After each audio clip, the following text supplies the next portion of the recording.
horsepower, swift action over equine flu may have helped racing to get back on track. It's the time of year when illness invariably rears its head and many are forced to lay low.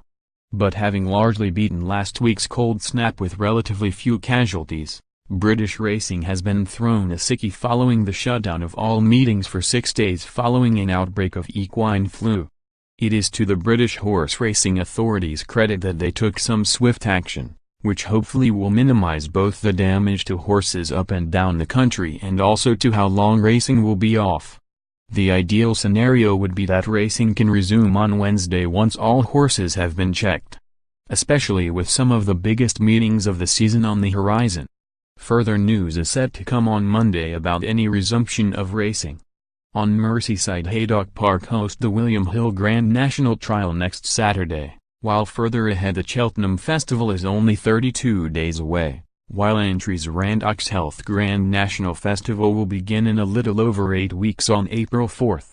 The BHA are hopeful they have taken the right steps to ensure the shutdown doesn't escalate and affect racing for months and have set up a war room of vets.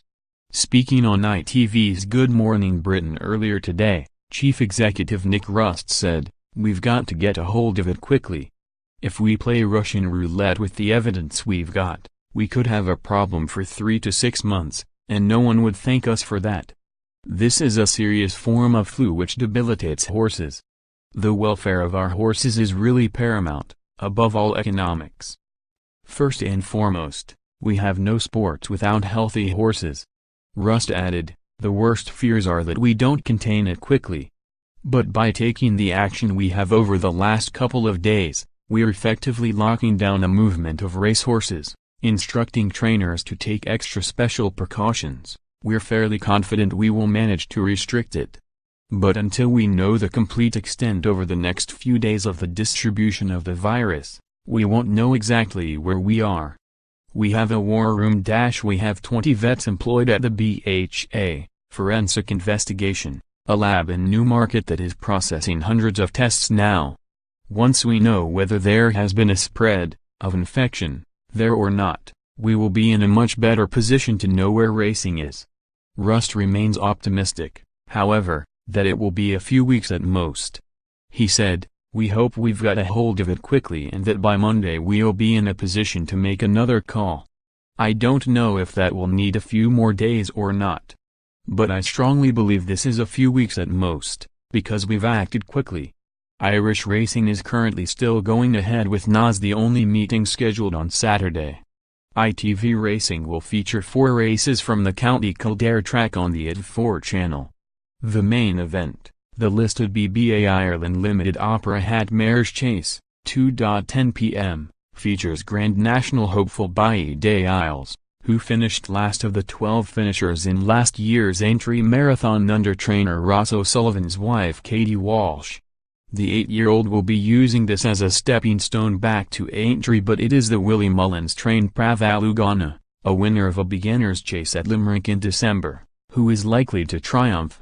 Joseph O'Brien looks to hold a strong hand in the EMS Copiers rated novice hurdle, 2:40 p.m., with Conitho and Band of Outlaws. And it may be the latter who triumphs, backing up a win in a 2-mile maiden hurdle at Limerick on Boxing Day.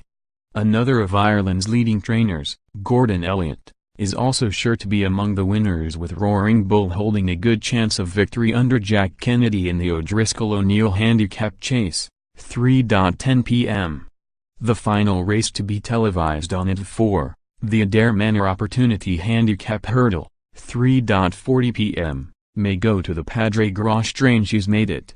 Naas 12:40 p.m. City Island 1:10 p.m. Empire Escape 1:40 p.m. Bizarro 2:10 p.m. Pravalugana 2:40 p.m. Band of Outlaws 3:10 p.m. Roaring Bull, Nap, 3:40 p.m. She's Made It 4:10 p.m. Front View Sundays Nap, Right Back at You, 3:20 p.m. Punchestown. This week is the next big stepping stone on the road to the 2019 Randox Health Grand National. On Tuesday at the Cunard Building, the weights for the 112 current entries for the Aintree Marathon will be revealed.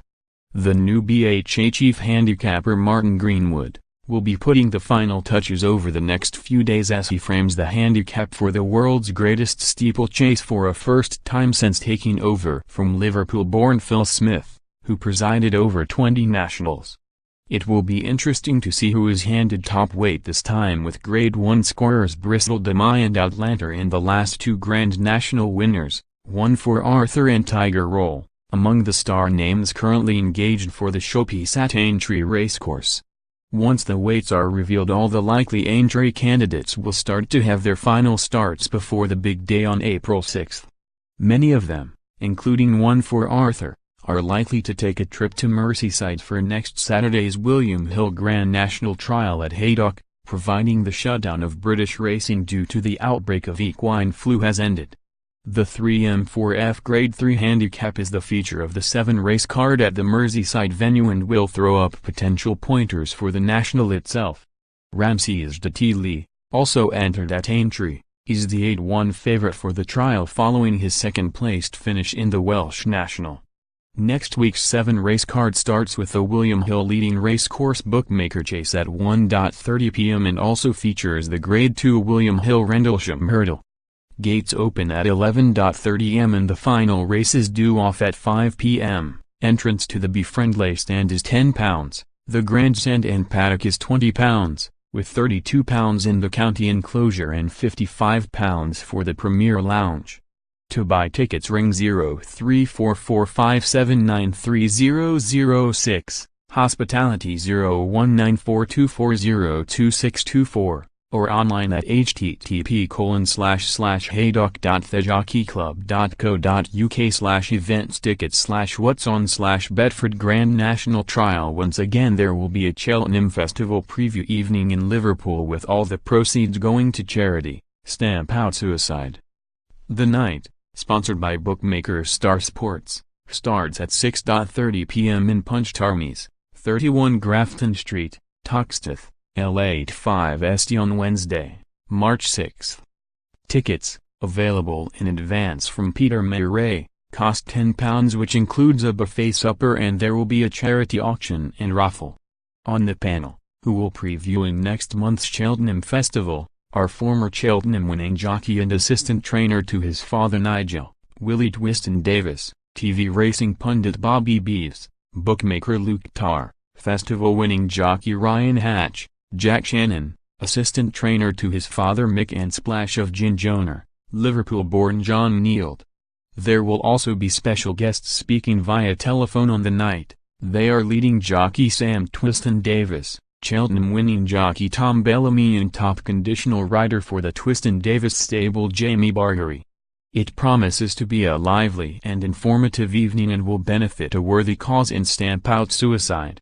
For tickets, contact Peter Mayray via email peter@transformersuke.com, phone 07811268337, or on Twitter @pedramaz123. To open an account with Star Sports bookmakers, call 08000521321 or apply online at www.starsportsbud.co.uk.